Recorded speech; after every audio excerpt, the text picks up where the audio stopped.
Bonjour à tous ces amis. Qui était Rabbi Shimon Bar Yochai? L'Akba Omer. Qui était Rabbi Shimon Bar Yochai? Rabbi Shimon Bar Yochai, on le voit dans tout le chasse, dans le Zohar. Rabbi Shimon Bar Yochai, il a mis en évidence toute sa vie l'importance de l'étude de Torah. Pendant 13 années, il se trouvait dans une grotte où il mange là-bas des caroubes. Il boit de l'eau d'une source. C'est tout ce qu'il fait pendant 13 années. Au bout de 12 ans, lorsqu'il sort, il ne comprend pas pourquoi les gens y travaillent. Kadosh Baruch Hu dit, rentre dans la grotte une année supplémentaire et tu comprendras. Jusqu'à qu'il est sorti au bout de 13 ans. Il a vu un homme en train de courir avec des feuilles de myrte entre les mains. Il dit, mais qu'est-ce que tu fais mon fils? Il dit, je prends ces feuilles de myrte, les revot Shabbat Kodesh. Donc il a compris que même la matérialité peut être sanctifiée.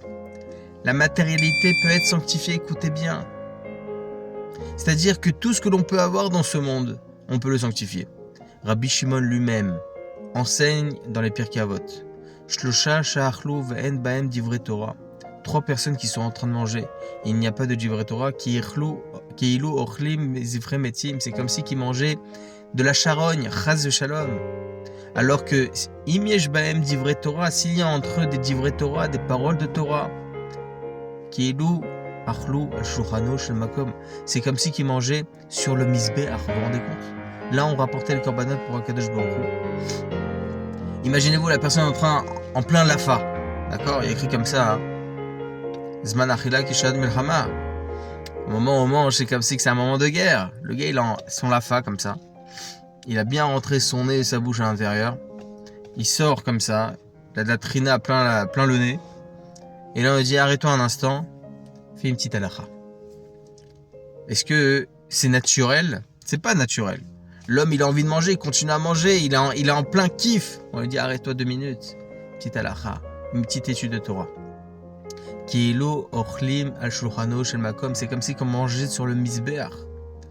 Pendant que l'on mange, on est magdish, on sanctifie ce moment-là, qui est tellement matériel, on le sanctifie, et bien pour Akadosh Baruch Hu. C'est très important. Chaque chose dans notre vie, même dans la plus grande des matérialités, on peut le sanctifier. Évidemment que ça reste en adéquation avec la Torah, de toute évidence. En adéquation avec la halakha, de toute évidence. Mais on peut le sanctifier. Chaque chose, on peut le sanctifier. C'est-à-dire même des profits personnels. Eh bien, ça peut devenir une misva. Partir en vacances, n'importe. Ça peut devenir une misva. Voilà ce que nous enseigne ici Rabbi Shimon. On l'apprend aujourd'hui, le jour de l'Akba Omer. Mais il faut que ça soit, Be'ezrat Hashem, une vision pour toute l'année. Que toute notre année soit sanctifiée. On peut kiffer. Toujours pour Akadosh Baruch Hu, les Shem Shemaim. Chazak ou Baruch et des bonnes nouvelles.